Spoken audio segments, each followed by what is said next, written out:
साथियों नमस्कार। स्वागत है आप सभी का आपके अपने चैनल आर्यम स्टडी 24/7 में। तो साथियों, घटना चक्र पूर्वावलोकन के अंतर्गत हम लोग पढ़ रहे हैं भारतीय राज्य व्यवस्था एवं शासन, जिसके अंतर्गत हमारा जो टॉपिक चल रहा था प्रस्तावना यानी उद्देशिका, जिसके 22 प्रश्नों की चर्चा और उसके जो महत्वपूर्ण तथ्य थे उसकी चर्चा जो है पिछले वीडियो यानी कि पार्ट 1 में हम लोग पढ़ चुके हैं। और आज की वीडियो में जो बचे हुए प्रश्न हैं उनकी चर्चा करते हैं। तो थोड़े से प्रश्न हैं जो कि काफ़ी महत्वपूर्ण हैं आपकी परीक्षाओं के लिए। तो चलिए, सभी साथी अपने दोस्तों तक वीडियो को शेयर करें और अभी तक आपने चैनल को अगर सब्सक्राइब नहीं किया तो सब्सक्राइब कर लें। और बिना देरी के शुरू करते हैं इन प्रश्नों को। तो चलिए, कथन और कारण दिए गए हैं, आपको बताना है कथन सही है या कारण सही है। चलिए, पहले कथन में कहा गया है भारत एक संपूर्ण प्रभुत्व संपन्न समाजवादी धर्मनिरपेक्ष लोकतंत्रात्मक गणराज्य है। तो ये बात हो जाती है सही। और कारण में कहा गया कि इसे 42वें संविधान संशोधन 1976 द्वारा संपूर्ण प्रभुत्व संपन्न लोकतंत्रात्मक गणराज्य के स्थान पर प्रतिस्थापित किया गया। बात ये भी सही है, यानी कि कथन भी सही है और कारण जो है वो भी सही है कथन के अनुसार। तो यहाँ पर आपका जो आंसर है वो बन जाएगा ऑप्शन नंबर ए। इसमें कहा गया कि ए आर दोनों सही हैं और आर जो है ए की सही व्याख्या है। अब बढ़ते हैं अगले प्रश्न की ओर। तो चलिए, अगला प्रश्न देखिए, काफ़ी महत्वपूर्ण है। भारत में लौकिक सार्वभौमिकता है क्योंकि संविधान की प्रस्तावना आरंभ होती है।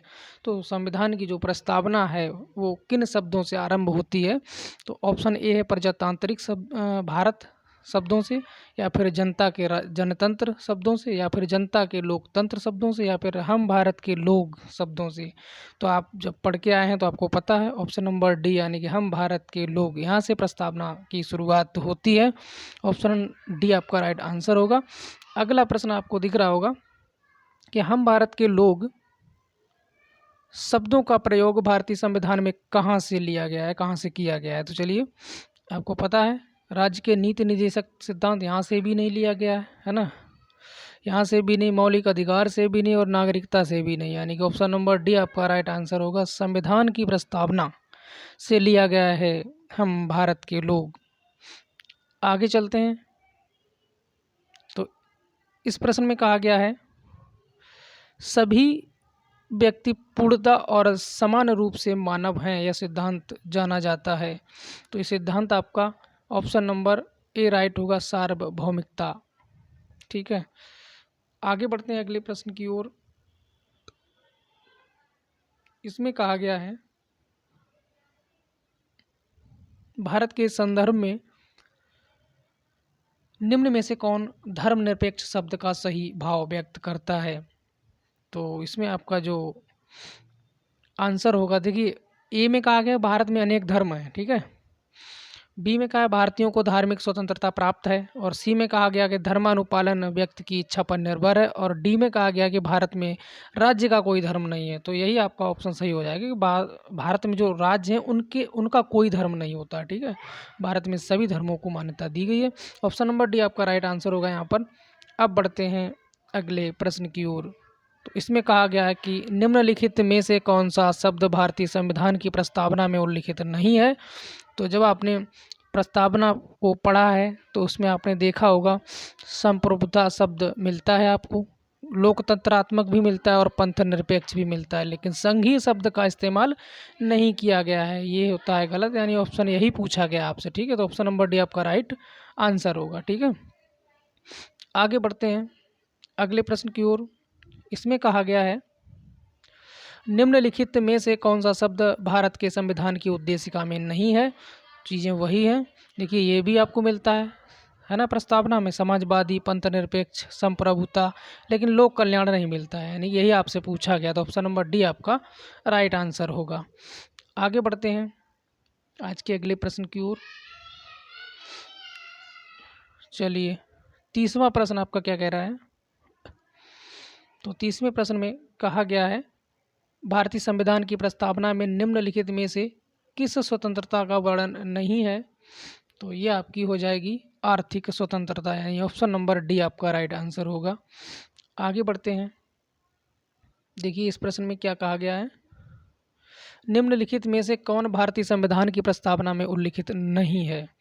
तो सामाजिक न्याय, आर्थिक न्याय और राजनीतिक न्याय, इसके बाद आपका आता है धार्मिक न्याय।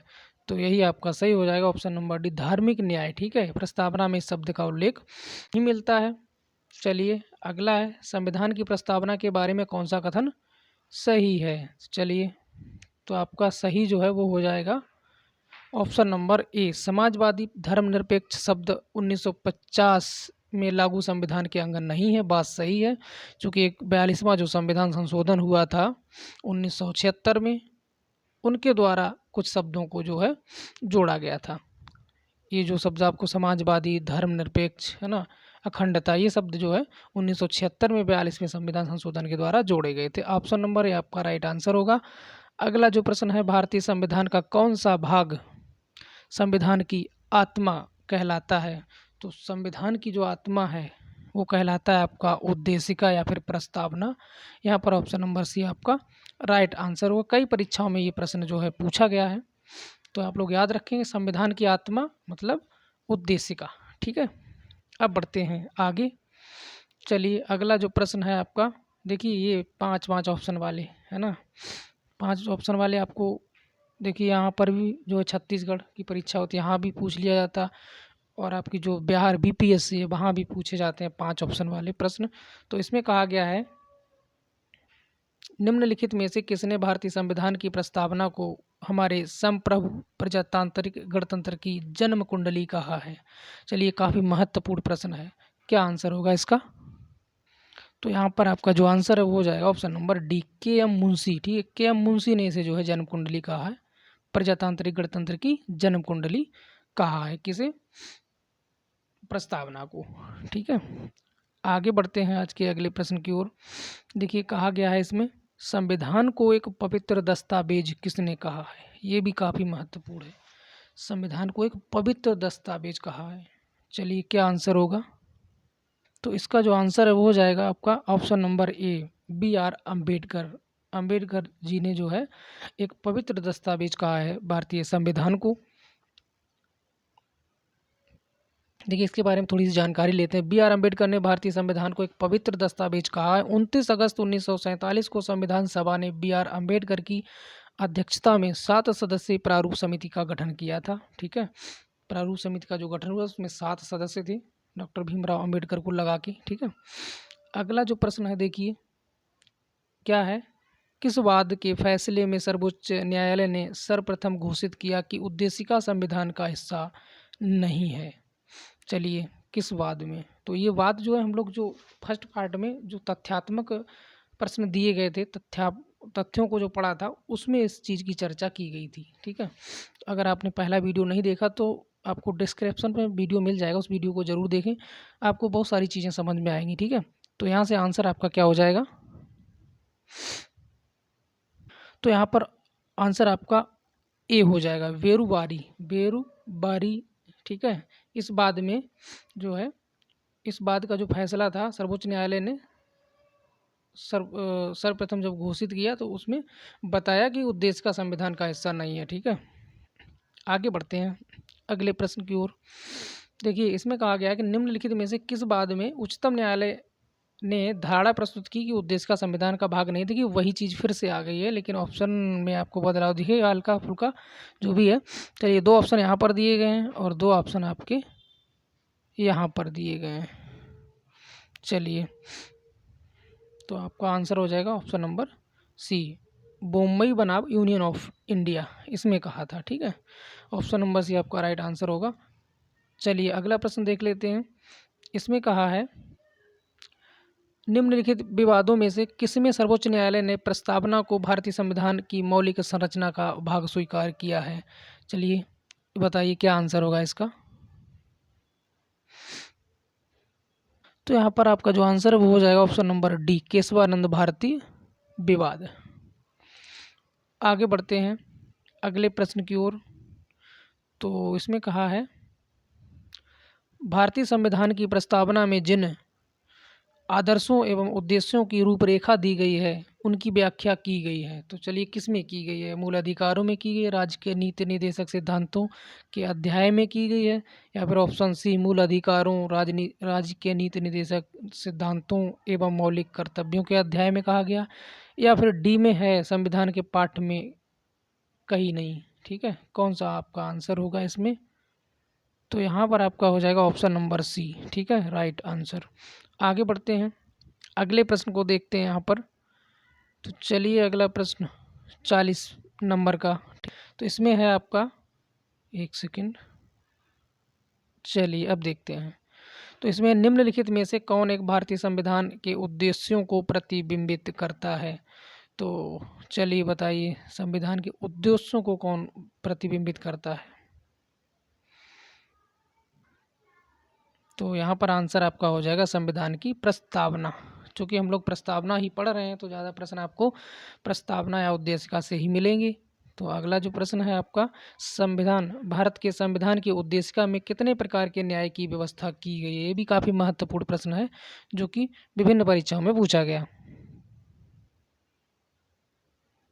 तो यहाँ पर आपका आंसर हो जाएगा ऑप्शन नंबर बी, यानी कि 3। ठीक है, 3 प्रकार की न्याय की व्यवस्था जो है की गई है आपके भारतीय संविधान की उद्देशिका में। अगला जो प्रश्न है, भारतीय संविधान की प्रस्तावना में इसके सभी नागरिकों को कौन सा न्याय प्रदान करने की व्यवस्था की गई है? चलिए, जो 3 प्रकार के न्याय हैं प्रस्तावना में वो कौन कौन से यहाँ पर बताया गया है?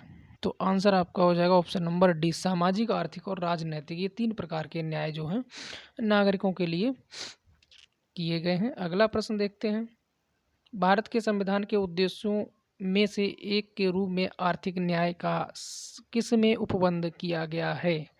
चलिए, आंसर आपका हो जाएगा उद्देशिका और राज्य के नीति निर्देशक तत्व। ठीक है, ऑप्शन नंबर बी आपका राइट आंसर होगा यहाँ पर।